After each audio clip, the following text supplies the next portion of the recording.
জিনিসটা বহুত কষ্ট, একটা শখের পাখি, চাইলে আপনারা পালতে পারেন। আসলে মানুষ আপনার সাথে বেমেনি করলেও কিন্তু পাখি আমাদের সাথে বেমেনি করবে না, হয়তো মাঝে মাঝে উড়াল দিয়ে চলে যাবে, কিন্তু সেটা তো বেমেনি না। ঠিক আছে, আমার মনে কষ্ট একটু পাবেন, বেমেনি করবে না, মানুষের কথার আঘাত দেবে, কিন্তু পাখিগুলো আপনার কথা দিয়ে আঘাত করবে না।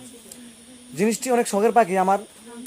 জিনিসটা আমি কিন্তু আবার শখ জিনিসটা যে যে ছাগল বলেন, সুন্দর সুন্দর ছাগল, আবার হুডা সুন্দর সুন্দর গরু, সুন্দর সুন্দর পাখি, সুন্দর সুন্দর হাঁস, সুন্দর সুন্দর মুরগি, এবং কি আমার মানে যে মানুষ ব্যতীত প্রাণীর প্রতি একটু হালকা একটু দুর্বলতা জিনিসটা আছে। আমি শখিলা মানুষ, আমার জীবনে আমি অনেক শখ আছে, ইনশাআল্লাহ আস্তে আস্তে সবগুলো পূরণ করার চেষ্টা করব। আপনারাও একটু ট্রাই করবেন শখ পূরণ করার, কারণ মানুষ সবসময় যে মানুষ শকিলা হবে না এমন কোনো তা না, যে মানুষ শকিলা হইব নাকি গরু ছাগলই শকিলা হইব, মানুষই শকিলা হইব। যাদের ভিতরে কোনো শখ নাই, কোনো কিতা আওলাদ না কিতা জানি শখ আওলাদ নাই, হ্যাঁ তো কিচ্ছা মানুষ আমি বুঝি না, হয়তো আত্মার দিন না মানুষ।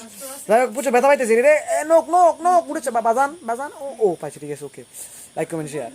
তো জিনিসটা হচ্ছে যে হাতি হাসিস গেলে রে, জিনিসটা বাকিরা আসলে অনেক মধুর সুখের গান গাইতে পারে। গাউজ আছে সামনে, আপনার সামনে গাউজ আছে কিনা? এতে কিন্তু আমার মামতো ভাই, আসলে মামতো ভাই এই জিনিসটা আসলে অনেকটা করুণ একটা গল্প। তো আমার একটা ভয় লাগাইছে, এই ভয়টা আসলে কোন দিন জানি আমার অন্তরে গিয়ে লাগে, আল্লাহ জানে। গাউজ শুধু বেশি কথা বলা